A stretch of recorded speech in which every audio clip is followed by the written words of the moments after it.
August 2018. Cupertino, California.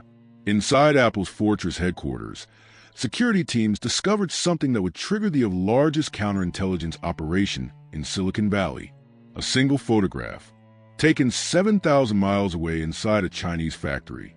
It showed a complete iPhone prototype, months before public release, in the hands of someone who should never have seen it. But this wasn't a leak. It was a signal, evidence in an espionage operation that had been running for over a decade, an operation so sophisticated, so deeply embedded in Apple's supply chain, that even today the company still doesn't know the full extent of what was taken. This is a story of how China infiltrated the most secretive company in the world and stole the future. To understand how China breached Apple, you need to understand what they were up against.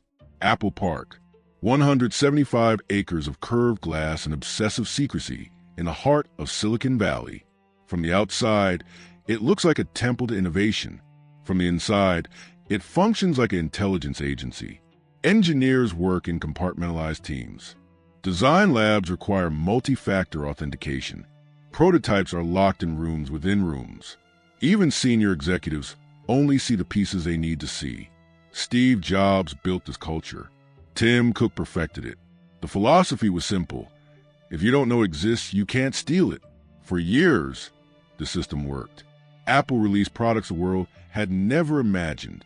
The iPhone revolutionized communication. The iPad created new markets. Each launch was a revelation because nothing leaked, nothing escaped. But there was a problem, a fundamental vulnerability that no amount of security protocols could solve.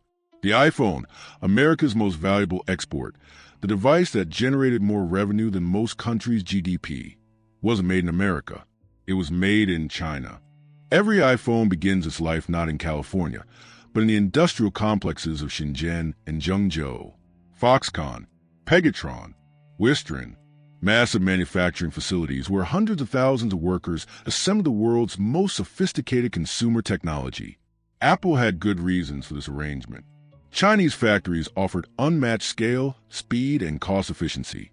When Apple needed 10 million units for a product launch, Chinese manufacturers could mobilize entire cities of workers. When a design changed at the last minute, factories could retool overnight. It was manufacturing as competitive advantage, but it created an impossible paradox. Apple's most guarded secrets had to be shared with facilities in a country that American intelligence agencies had identified as the greatest threat to intellectual property in history. Every schematic, every component specification, every design innovation had to travel from Cupertino to China. Apple tried to control this risk.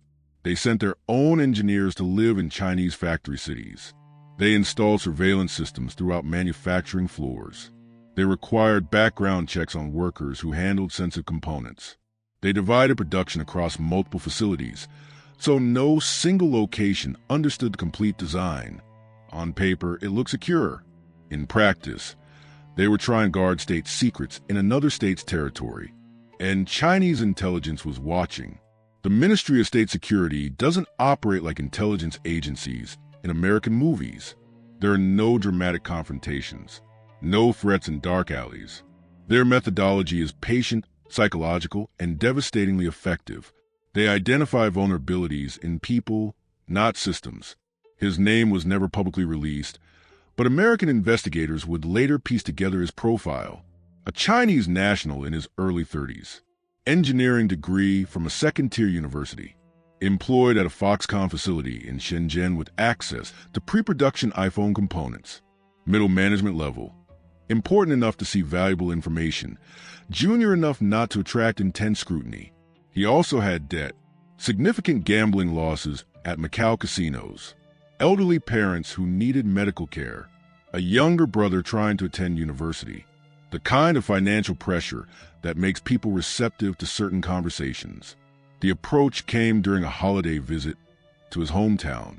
A former classmate, now working in Beijing, reconnecting over dinner. Casual questions about work. How interesting the technology must be. How unfair that American companies profit while Chinese workers struggle with low wages. How certain people in the capital might be interested in helping with those family medical bills. No pressure, just an observation, a phone number if he ever wanted to talk. 3 months later, he made the call. The initial request seemed harmless, just photographs, a few images of component layouts. Nothing classified, they assured him. Information that would be public in months anyway. And in return, 40,000 yuan, deposited in an account in his mother's name. Untraceable. 1 photograph became 10.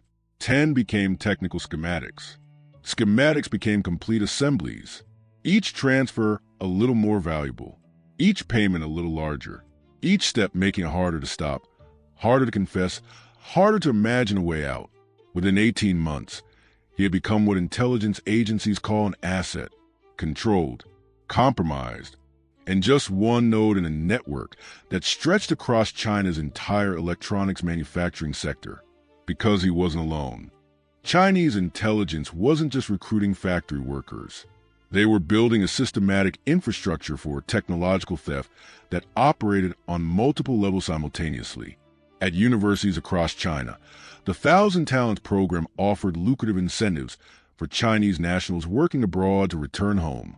Officially, it aimed to attract world-class researchers. In practice, American counterintelligence identified it as a recruitment pipeline for economic espionage. Chinese engineers working at Apple's Cupertino headquarters received special attention, not crude recruitment attempts, but subtle cultural pressure. Conference invitations in China, where former classmates now work for competitors. Family members asking seemingly innocent questions about their work. Government officials suggesting that contributing to China's technological advancement was a patriotic duty. Some resisted, others rationalized. A few actively embraced it.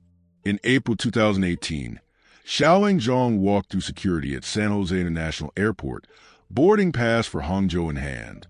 He worked on Apple's autonomous vehicle project. In his possession, thousands of confidential files downloaded to a personal hard drive. When security stopped him, he claimed he was just going home to care for a sick relative. His search history revealed a different story.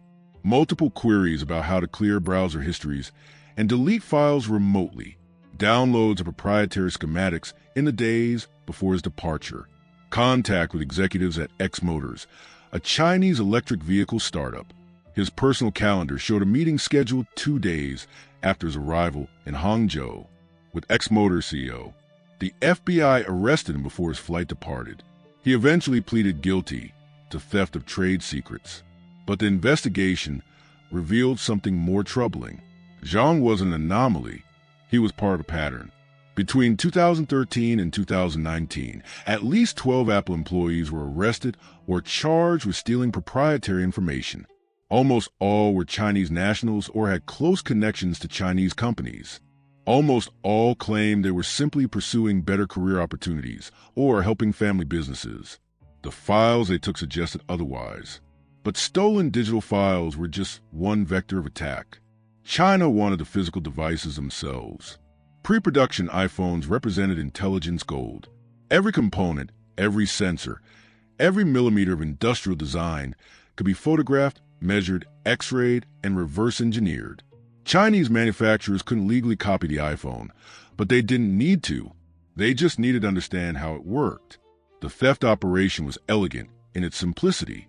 Factory workers with access to pre-production units would smuggle components out in lunchboxes, bags, even sewn into clothing.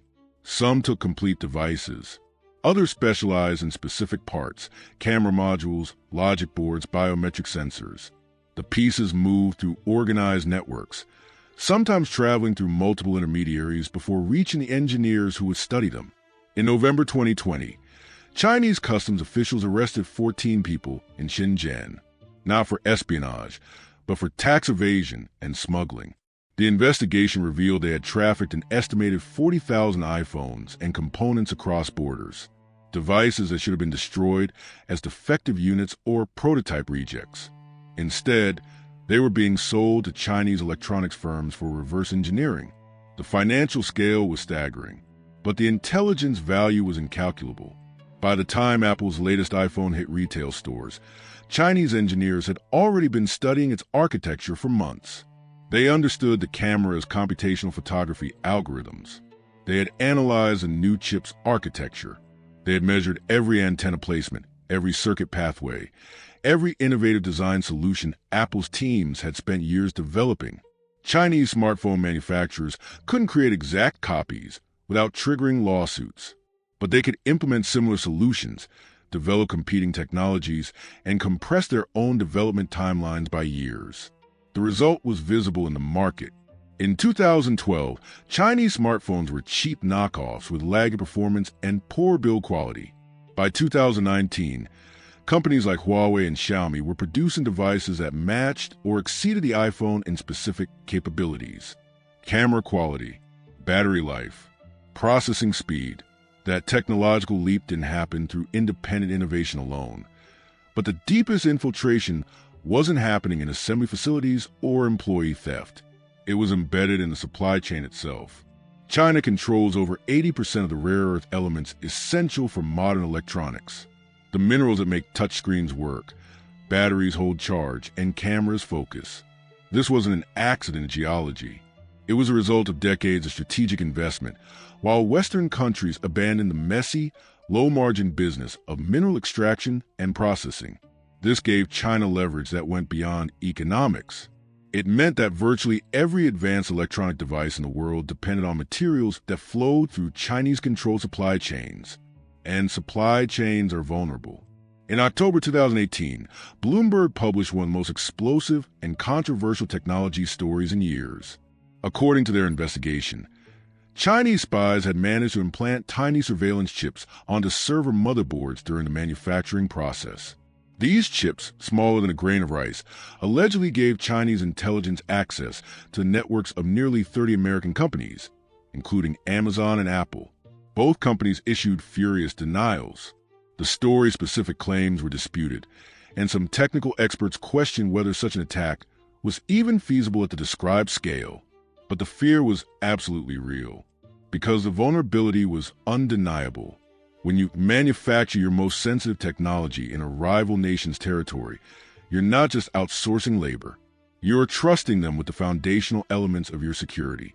And if even one component is compromised, the entire device becomes a potential intelligence tool. Apple began demanding greater supply chain transparency. They increased audits. They started shifting some production to other countries. But the reality was unchangeable. Decades of integration couldn't be undone overnight. The technology ecosystem had become too interconnected, too dependent on Chinese manufacturing capacity and expertise. China had achieved a strategic position that made complete security impossible. They didn't need to hack into Apple's servers or break military-grade encryption. They just needed to be patient and methodical. The secrets would come to them. By 2017, Apple security teams knew they had a serious problem. Internal audits had detected anomalies, files accessed at unusual times, employee behavior patterns that triggered algorithmic alerts. The FBI had started briefing tech companies about Chinese espionage operations. But knowing you have a problem and understanding its scope are different challenges.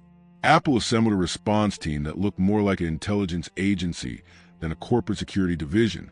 Former NSA analysts, ex-FBI counterintelligence agents, digital forensics experts who had worked on nation-state cyber intrusions.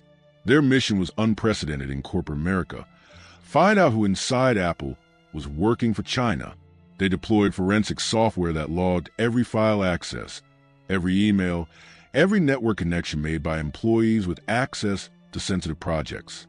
They analyzed patterns, who was accessing information outside their project scope, who was downloading unusual volumes of data, who had contact with Chinese companies that competed with Apple. The investigation was delicate. False accusations could destroy careers. Real spies would lawyer up immediately. And the legal threshold for prosecution was high. Downloading files wasn't automatically espionage. Employees left companies all the time and took knowledge with them. Proving criminal intent required evidence of deliberate theft for a foreign entity's benefit. But patterns emerged. An engineer accessing autonomous vehicle schematics weeks before accepting a job at a Chinese competitor. Another downloading thousands of confidential documents to a personal device days before a planned trip to China. A third photographing prototype devices in secure labs where cameras were explicitly prohibited. The FBI began making arrests. In January 2019, Ji Zhongchun, a former Apple engineer, was arrested attempting to board a flight to China with proprietary information about Apple's autonomous vehicle technology. In July of the same year, federal agents arrested Ruo Gusong at the San Jose airport, also with stolen autonomous vehicle files. The pattern was consistent. Chinese nationals, sensitive projects, attempted flights to China with stolen data. Each arrest generated headlines. Each prosecution sent a message. But Apple security teams understood a troubling reality.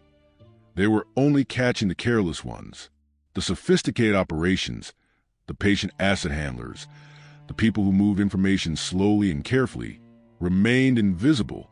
What had begun as Apple's corporate security problem had become a national security crisis. The FBI's investigations revealed that Apple wasn't unique. Chinese intelligence was running similar operations against virtually every major American technology company: Google, Microsoft, Tesla, defense contractors, aerospace manufacturers. The scale was breathtaking. In 2018, the Trump administration launched what would become the most aggressive counterintelligence campaign against Chinese espionage in American history. Export controls targeted Chinese technology companies suspected of intellectual property theft. The Committee on Foreign Investment in the United States began blocking Chinese acquisition of American tech firms.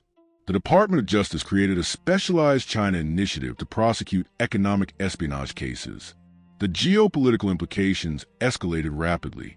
The United States effectively banned Huawei from American telecommunications networks, citing espionage concerns. China retaliated with its own restrictions on American companies. What had been economic competition transformed into a technological Cold War. FBI Director Christopher Wray testified before Congress that China's intelligence services open a new counterintelligence case against them approximately every 10 hours.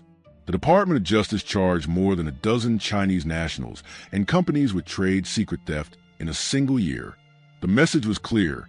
The era of naive engagement was over, but the damage assessment revealed uncomfortable truths.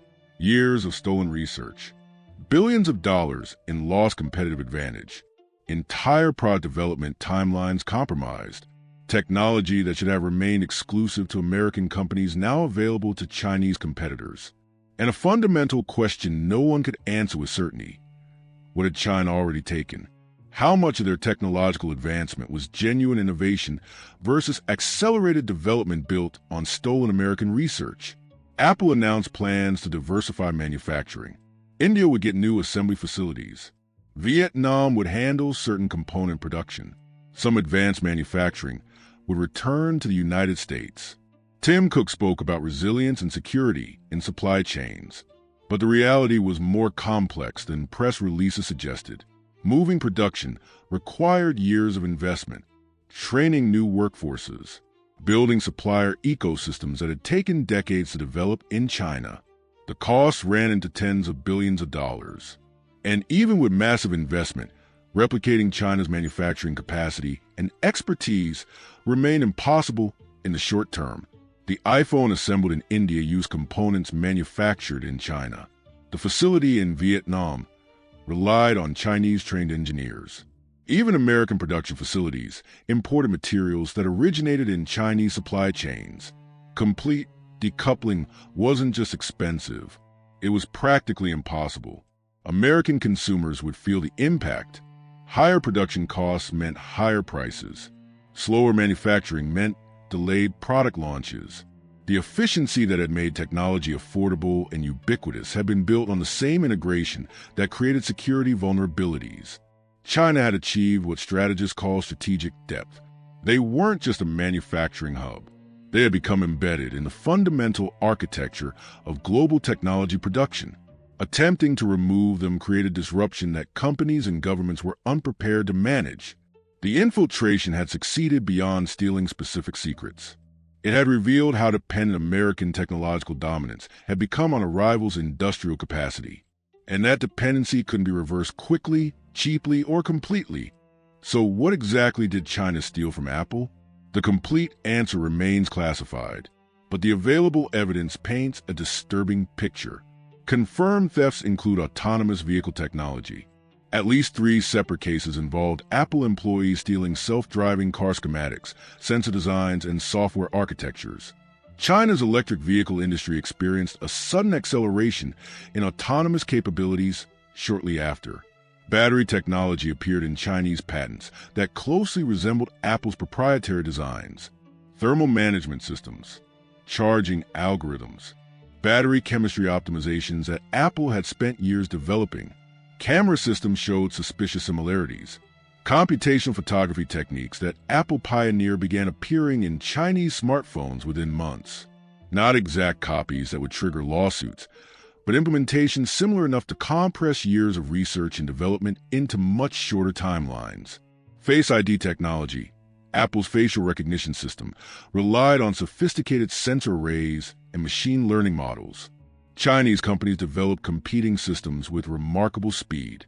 Whether through direct theft or aggressive reverse engineering of smuggled prototypes, the technological gap closed faster than independent development timelines would predict.